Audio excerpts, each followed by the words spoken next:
You may remember Dylan Reeve as the director of the film Tickled. Well, he's been busy again this week publishing a book, Fake Believe, Conspiracy Theories in Aotearoa.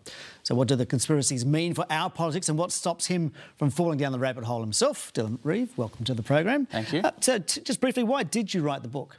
I guess I've been interested in conspiracy theories for a long time, say 20 years. I've been kind of watching from just outside, sometimes arguing, debating. Yep. And I think as the last couple of years unfolded and people were seeing relatives, friends, co-workers sort of presenting interesting ideas, shall we say, people were coming to me and sort of saying, hey, what do you know about this? And I think it made sense to me to kind of write those conversations down or kind of expand on that in a book. So having to study it like that, what stops you from getting involved and actually falling down that rabbit hole yourself? I actually don't know, because I think there's a thing, we often tend to assume that people who believe in conspiracy theories are stupid.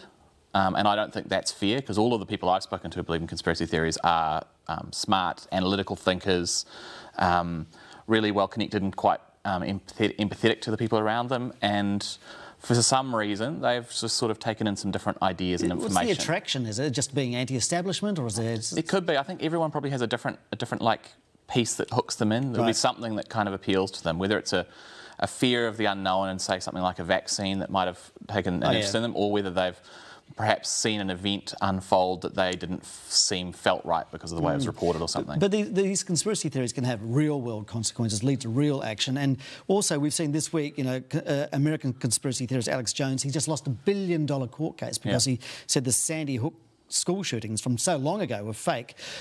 Is this the first time we're seeing some sort of real-world accountability for somebody who spreads this kind of thing? Probably, in that sense anyway. I mean, there are individual cases where people act out on the theories that they've believed. There's a guy who went into a pizza parlour in Washington, D.C. and fired some rounds from a weapon, and he obviously faced consequences. There's been other sort of tragic individual instances. But in terms of someone who promotes these ideas, I think Alex Jones is the first big example. And it took a long time, though. I mean, Sandy Hook was a long time and he's lost another case previously on the same issue. But I think that one was perhaps a turning point, and it was kind of a turning point for me in how I paid attention to conspiracy theories and how sort of fun it might be. Right. Because we're talking no longer about just kind of esoteric actions of a nameless cabal. We're now isolating individuals and saying this person who claims they've lost a child in this shooting is actually part of this global conspiracy. And they're pointing to them, naming personal ramifications for those people. And that's a very different concept, I think, than just saying we didn't go to the moon.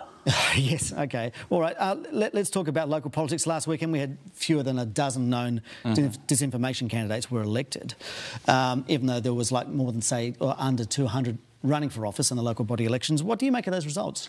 I think the thing it was really interesting to see what would happen there, because I think there's a lot of big numbers involved when you look at things like Voices for Freedom, where we're on this kind of disinformation spectrum, conspiracy spectrum. There's big numbers that they claim 50, 60,000 members. I think turning that into actual political action is quite different for them. And what we don't have here compared to, say, the United States is there's no major political party here that's kind of embracing and coddling these ideas. Has there been some creep of these ideas into that, more mainstream political discourse? I don't think so massively. There is a risk, however, I think that sometimes politicians and political parties can kind of accidentally stumble into or be tempted to kind of, maybe slightly dog whistle at things. So are you talking about Winston Peters there? I mean, he turned up at the parliamentary protest. Yeah, I think Winston Peters had a couple of moments where he sort of did things that I think were certainly perceived within some of those groups as being friendly to them.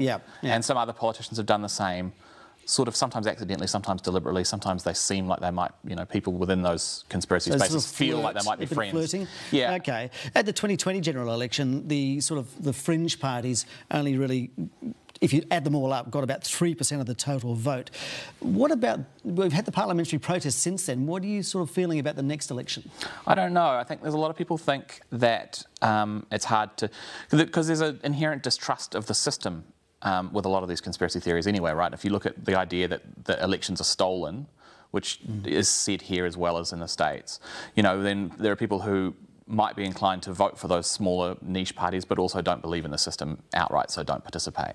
So I think it kind of balances out, perhaps. But could we see this sparking even more new conspiracy sort of orientated parties as we lead up to think so. 2023? And Brian Tamaki obviously wants to bring those, because there's this idea that they need to have an umbrella party, that they need to bring all these disparate ideas into one collective so that they can use their numbers. Yeah, but from what you see of those many different kinds of theories and arguments out there, is there any idea that an umbrella party could actually do it? Coordinate everybody. Yeah. I'm sceptical just on the virtue of the fact that there's a lot of personalities involved and a lot of different ideas, and people tend to be suspicious of others. So there'll be people who suggest that Brian Tamaki, for example, is a government agent and that he's just trying to lure them away from the real... A conspiracy about the conspiracy. Exactly, it is kind of... They're kind of prone to that sort of behaviour. OK, just quickly, is there any new conspiracy theory on the horizon that we should be looking at? I'm sure there is. There could well be one just after this interview, but no, I don't think so. We're kind of anchored in this world we live in at the moment with economics and the Ukraine war and COVID. Right, OK.